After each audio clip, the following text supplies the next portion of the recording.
তাপস পালের বাড়িতে আজকে পুলিশ এসছে, কলকাতা পুলিশ। কেন, একদম সরাসরি জানবো তাপস পালের স্ত্রী নন্দিনী পালের কাছ থেকে। নন্দিনীদি, তাপস পালের বাড়িতে তাপসদা নেই কিন্তু অভিনেতারা আসবেন, কিন্তু পুলিশ কেন?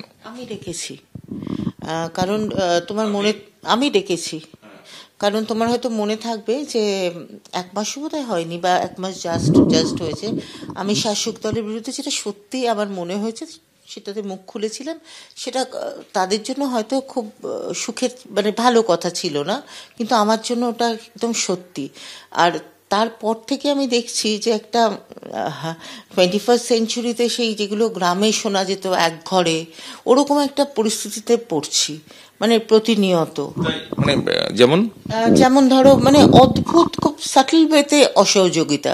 কিন্তু জীবনে দেখো, সমাজে থাকতে গেলে যেমন তোমার যারা আমাদের হেল্প করে কাজে, তারা বা যারা আমাদের আয়ন করে, তাদের তো সব প্রত্যেকটা মানুষকে তো খুব দরকার, মানে একটা অর্গানিজম, রাইট? আমরা একটা মানে মাইক্রো অর্গানিজমে থাকি, যে মুদিখানার দোকান থেকে খাবার, মানে জিনিস আসবে, কাপড় জামা আমরা ইস্ত্রি করতে দেব, বা কোনো কাজের দিদি বা মাসিরা আসবে, ঠিকের কাজ করে দিয়ে চলে যাবে, ভেরি সাটলি একটা আসছে না। আমি হয়তো এটা বলেছি, সেটা ভালো লাগেনি, সেই কারণে হয়তো মানে একটা আমাকে বা আমার মেয়ে দুজনে আমরা থাকি, তাদেরকে একটা মানে ঠিক আছে দাঁড়া তোদের দেখছি।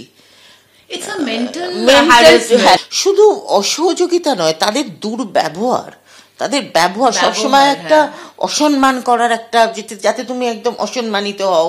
এই যে গলাটা, এই গলাটা সেই মানুষগুলোর গলা মনে হচ্ছে না, তার পেছনে কোনো একটা শক্তির গলা মনে হচ্ছে আমার। সেটা বলতে পারবো না, তবে বলতে পারবো না, তবে যাদের মানে সেই শক্তি নিশ্চয়ই সত্যি অ্যাট দ্য মোমেন্ট খুব শক্তিমান, না হলে তো এটা করা সম্ভব নয়। এটা বলেছিলাম সেটা তো ভালো কথা তো ওদের জন্য লাগেনি, কিন্তু যেটা বলেছিলাম সেটা সত্যি কথা বলেছিলাম, কারণ কিচ্ছু চাওয়া পাওয়ার নেই, যেটা সত্যি প্রতিনিয়ত হোঁচট খাওয়া, তার গল্পটা বলেছিলাম। কিন্তু সত্যি শোনা তো খুব মুশকিলের ব্যাপার, তার জন্য তো একটা অন্যরকম মনের দরকার হয়। তো কি, আমি তোমাকে একটা কথাও শেষে বলেছিলাম না, যে আমার খুব ভয় লাগছে যে আমি এতগুলো কথা বললাম, তো এরপরে হয়তো আমাকে অনেক কিছু ফেস করতে হতে পারে।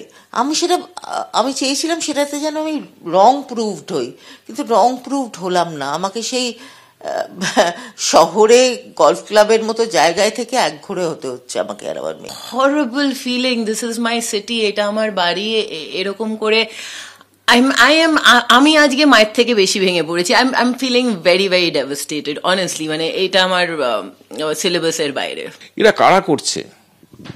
দেখো, যদি খুব ক্লিয়ার চিন্তা করি, আমরা কথা বলেছিলাম কার এগেনস্টে? শাসক দলের এগেনস্টে। তো আমার ধারণা সে তারা ছাড়া আর কারা করবে? তাদের ইন্ধন না থাকলে তো এটা হতে পারে না। কার এগেনস্টে বলেছি? শাসক দলের এগেনস্টে বলেছি। যাই হোক, আমি শাসক দলের মানে যার নাম তোমাদের কাছে নিয়েছিলাম, যার এগেনস্টে হয়তো বলেছিলাম সো কল্ড, তাদের একজনকে ফোন করেছিলাম। তিনি যদিও ক্লেম করতেন আমার নাকি সব ফোন ধরেন, প্রচন্ড হেল্প করেন, কিন্তু আলটিমেটলি ফোনটা ধরেন আজকে। কিন্তু ওই যে বললাম, একজন ধরেছিলেন কুনালদা, এবং তাকে আমি অফিসিয়ালি জানিয়েছি সবটাই। হি লিসেন টু আস। আমরা ভেন্ট করতে, আমারও এখন কেমন মনে হচ্ছে যে এটা কি করছি, মানে মনের ভেন্ট করছি। উনিও মানে শুনলেন, হ্যাঁ হ্যাঁ হ্যাঁ, আর কি করবে? না, এখানে উনি শুনেছেন, ওনারও করার কিছু নেই। এখানে শাসক দলের একজনের কাছে সবাই পাপেট, তার বেশি কিছু বলার নেই, বলে ক্যাক করে দেবে। তো কারোর ইচ্ছে থাকলেও বলা যাবে না। আর সেটা যার জন্য আমি বললাম, এই দলে ঢুকতে গেলে মেরুদণ্ডটা পাশে রেখে দিয়ে আসতে হয়, যেটা তাপস পাল কোনোদিন পারেনি, তাই জন্য তাকে ফেলে দেওয়া হয়েছে। সেটা যে করতে পারবে সে একেবারে ক্যাবাত হয়ে যাবে। তাপসবাবু তো, আবার বলছি, তাপস পাল শাসক দলের এমপি এবং এমএলএ ছিলেন সে দুঃসময়, শাসক দলের দুঃসময়, যখন মমতা ব্যানার্জি বলতে পারতেন না যে আমার মুখ প্রত্যেকটা সিটকে রিপ্রেজেন্ট করছে। এখন এক সময় আমার মনে হচ্ছে তা মানে বোধহয় ব্রিটিশ আমলটা ভালো ছিল না বামেরাই ভালো ছিল। আই এম সো কনফিউজড, আমার নানা রকম। কিন্তু আমরা তো আরো ভালো কিছুর জন্য এত লড়াই করেছিলেন আমার স্বামী ওনার দিদির সাথে, কিন্তু আজকে আমরা যে এক ঘরে হব ওই একটা কথা বলার জন্য, ইটস ভেরি স্কেরি।